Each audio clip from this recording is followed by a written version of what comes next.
क्या दिया है देखो, वृत्त की त्रिज्या ज्ञात करना है जिसमें जीवा की लंबाई 14 सेंटीमीटर और केंद्र से दूरी 24 सेंटीमीटर। तो देख लेते ये हमारा क्या हुआ, एक वृत्त हुआ, ये हमारा केंद्र हुआ और ये हमारा जीवा हुआ जी।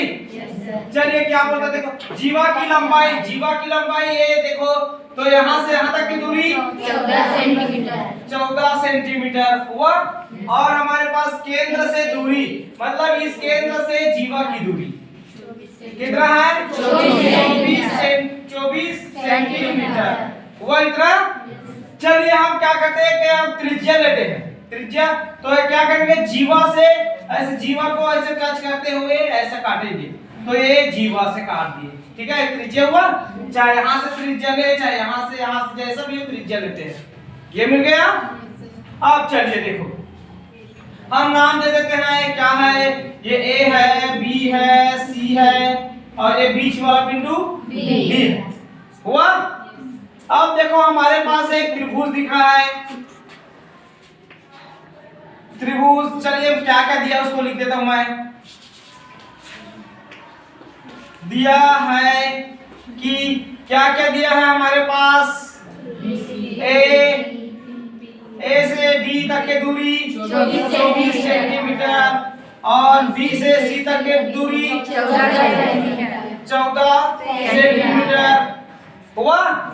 हमको एक त्रिज्या ज्ञात करना है, इसका दूरी ज्ञात करना है, तो हम एक प्रमेय पढ़े, क्या कौन सा प्रमेय, पाइथागोरस प्रमेय, तो अलग बात है लेकिन ये वाला मान ज्ञात करना है।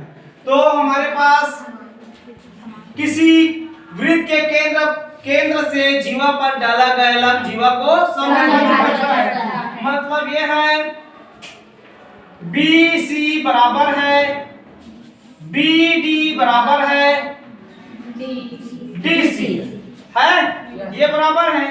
तो देख लो बराबर इन, तो हम क्या करेंगे, 14 को दो भाग में बांट देंगे, बांट दे मतलब कितना, 2 एकम 2, 2 सत्ते 14, तो ये दोनों बराबर है किसके, 7 का, मतलब हम बोल सकते हैं BD बराबर 7 सेंटीमीटर और DC बराबर भी 7 सेंटीमीटर हो सकता है जी।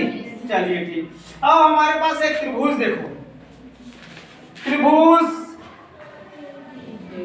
कहां पर कोण बन रहा है, यहाँ पर एक समकोण बन रहा है, देख समकोण त्रिभुज बना, तो हो जाएगा ADBB, ठीक है जी, ये वाला यहां से ADB ये त्रिभुज हुआ। में क्या करेंगे, पाइथागोरस प्रमेय से, पाइथागोरस प्रमेय से, पाइथागोरस क्या बोलता है, कर्ण का वर्ग मतलब AB का वर्ग बराबर है से दो भुजाओं के वर्गों के बराबर होता है। तो हम बोल सकते हैं BD का वर्ग प्लस AD का वर्ग, ठीक है जी। चलिए मान रख दे, जिसका मान दिया रख देंगे।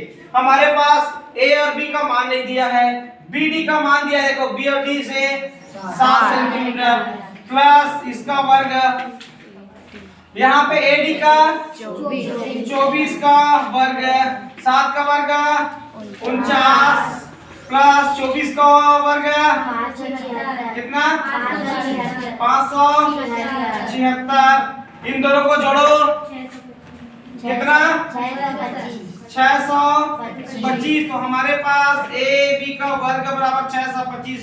अब दोनों से करनी ले लो, ले लेंगे तो ये तो इसके साथ कट जाएगा, AB 625 का वर्गमूल कितना होता है 25। इस प्रकार हम क्या निकाल सकते हैं, हमारे पास ये कर्णी त्रिज्या बराबर मान निकल गया, ठीक है जी। चल ठीक, यहाँ तक बनाएंगे।